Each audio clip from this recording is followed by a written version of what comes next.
Hi అండి. Welcome to Darshan Shanu vlogs. అందరూ ఎలా ఉన్నారు? మేమైతే చాలా బాగున్నాం. మీరు కూడా బాగుండాలని మనస్ఫూర్తిగా కోరుకుంటున్నాను. టుడే మన వ్లాగ్‌లో వచ్చేసి ఇలా చింత చిగురు రొయ్యల కర్రీ అయితే చూపించేస్తానండి. చాలా బాగుంటుంది. ఎవ్వరూ మిస్ అవ్వద్దు. డెఫినెట్‌గా ట్రై చేసి మీకు ఎలా వచ్చిందో నాకు కామెంట్ సెక్షన్‌లో కామెంట్ చేయండి. దీనికోసం చింత చిగురు ఫ్రెష్‌ది తీసుకున్నాను. ఇలా మొత్తం అంతా కూడా లేతగా ఉండాలండి. దీనికోసం రొయ్యలు, అలానే ఆనియను, పచ్చిమిర్చి, ఎండుమిర్చి కారం చాలా తక్కువ పడుతుందండి. పచ్చిమిర్చి కారం ఎక్కువ వేసుకోవాలి. ఆనియన్స్ కూడా ఎక్కువ వేసేసుకోకూడదు. స్వీట్నెస్ వచ్చేస్తుందండి కర్రీ అంతా కూడాని. సో ఎక్కువ ఆనియన్స్ వేయకూడదనమాట. కొంచెమే తీసుకోవాలి. ఇక్కడ ముందుగా ప్యాన్ పెట్టేసి ఆయిల్ వేసేసి మనం ఫ్రాన్స్ అయితే ఫ్రై చేసుకోవాలండి. మనం ఆనియన్స్ వేసిన తర్వాత ఇలా ఫ్రాన్స్ అవి వేయొచ్చు. కాకపోతే అంత ఈవెన్గా కుక్ అయినట్టు అనిపించదండి. మనం ఎప్పుడైనా ఇలా ఫ్రై చేసుకుంటే మాత్రం టేస్ట్ అయితే ఎక్సలెంట్గా ఉంటుంది. డెఫినెట్గా ఈ టైప్ మీరు ట్రై చేయండి. మీకు ఎలా వచ్చిందో నాకైతే కామెంట్ సెక్షన్లో కామెంట్ చేయండి. వీడియో నచ్చితే లైక్ చేయండి. అలానే మీ ఫ్రెండ్స్కి, ఫ్యామిలీ మెంబర్స్కి, రిలేటివ్స్కి అందరికీ షేర్ అయితే చేసేయండి. మన ఛానల్ని ఫాలో అవ్వండి. ఇలా కొంచెం పసుపు, అలానే ఉప్పు కూడా వేసేసి ఫ్రై చేసుకోవాలండి. ఇప్పుడు వాటర్ అంతా వచ్చేస్తూ ఉంటుంది అనమాట. మొత్తం అంతా ఎగిరిపోయేంత వరకు ఫ్రై చేసేసుకోవాలి. చాలా బాగుంటుందండి. డెఫినెట్గా ట్రై చేయండి. మన ఛానల్లో Mangalagiri saris and dress materials కూడా నేను ఎప్పటికప్పుడు పోస్ట్ చేస్తూనే ఉంటానండి. ఎవరైనా రీసెలర్స్ ఉన్నా, ఇప్పుడు వచ్చేది శ్రావణ మాసం కదండి. మంగళగిరి హ్యాండ్లూమ్ పట్టు saris and dress materials and అలాగే కాటన్ డ్రెస్ మెటీరియల్స్ కూడా మన దగ్గర అవైలబుల్గా ఉంటాయండి. మరి కలంకారీ శారీస్ కూడా ఉంటాయి. ఎవరికైనా కావాలనుకుంటే కనుక వెంటనే మన ఛానల్ని విజిట్ చేయండి. నచ్చితే వెంటనే స్క్రీన్ షాట్ చేసేసి స్క్రీన్ పైన ఇచ్చిన నెంబర్కి వాట్సాప్ ఆర్ మెసేజ్ చేసి మీ ఆర్డర్ అయితే ప్లేస్ చేసుకోవచ్చు. ఇక్కడ ఫ్రాన్స్ చూస్తున్నారా, మొత్తం అన్నీ కూడా గోల్డెన్ బ్రౌన్ కలర్లో వచ్చేసినాయి కదా.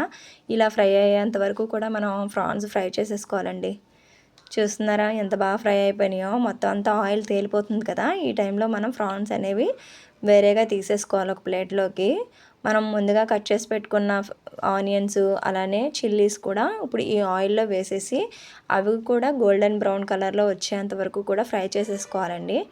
ఇలా ఫ్రై చేసుకున్న తర్వాత మనం ఫ్రాన్స్ అనేవి యాడ్ చేసుకోవాలి. దీనివల్ల కర్రీ అయితే టేస్ట్ ఎక్సలెంట్గా ఉంటుందండి. మీకు ఏ రెసిపీ కావాలన్నా నన్ను కామెంట్ సెక్షన్లో అడగండి. డెఫినెట్గా ఆ కర్రీ చేసి మీకైతే పోస్ట్ చేయడం జరుగుతుంది. ఇదిగోండి మొత్తం అన్నీ చూసారా, గోల్డెన్ బ్రౌన్ కలర్లో వచ్చేంత వరకు కూడా నేను ఫ్రై చేసేసుకుంటున్నాను. ఇలా కలుపుకుంటూ ఈవెన్గా ఫ్రై చేసేసుకోండి. నెక్స్ట్ మనం ముందుగా ఫ్రై చేసుకున్న ఫ్రాన్స్ అన్నీ కూడా ఈ ఆనియన్స్లో వేసేస్తున్నాను. ఇవి బాగా కొంచెం ఫ్రై అవ్వాలండి. ఫ్రై అయిన తర్వాత మనం వాటర్ అయితే వేసేసుకోవాలి. కొంచెం మనకి చింత చిగురు అవి కుక్ అవ్వాలి కదండి. దానికి తగ్గట్టుగా ఒక లోటడు వాటర్ అయితే వేసేసాను. ఇవన్నీ మొత్తం అన్నీ కలుపుకొని కాస్త పసుపు, అలానే ఉప్పు కూడా మళ్ళీ యాడ్ చేసేసుకోండి. ఇందాక మనం ఫ్రాన్స్లో వేసింది సరిపోదు కదా, సో మళ్ళీ మనం కొంచెం వేసుకోవాలన్నమాట. నేనైతే వేసేస్తున్నాను. అలానే చింత చిగురు మనం ఇలా రఫ్ చేసుకోవాలి కదా, మొత్తం అంతా కాడలవి ఏమీ లేకుండా నీట్గా తీసేసుకోవాలండి. ప్రీవియస్గా మటను చింత చిగురు, అలానే పప్పు చింత చిగురు ఇలాంటి వీడియోస్లో నేను ఎలా చేసుకోవాలనేది పోస్ట్ చేశాను.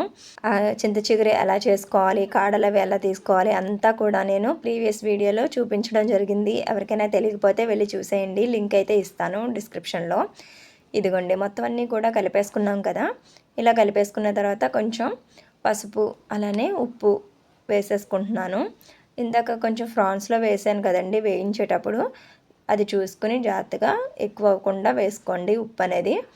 మనం ఆ ఫ్రాన్స్లో వేయటం వల్ల ఏమవుతుందంటే ఫ్రాన్స్ చప్పగా లేకుండా కాస్త ఉప్పు, పులుపు, కారం అన్నీ కూడా వాటికి పట్టుకుని టేస్ట్ బాగుంటుందండి. అందుకే నేను కొంచెం వేగించేటప్పుడు కూడా కొంచెం సాల్ట్ వేసాను. సో దట్ దానివల్ల దాంట్లో ఉన్న వాటర్ అంతా కూడా త్వరగా ఎగిరిపోతుందండి, ఫ్రై అయిపోతుంది అనమాట, బయటకు వచ్చేస్తుంది.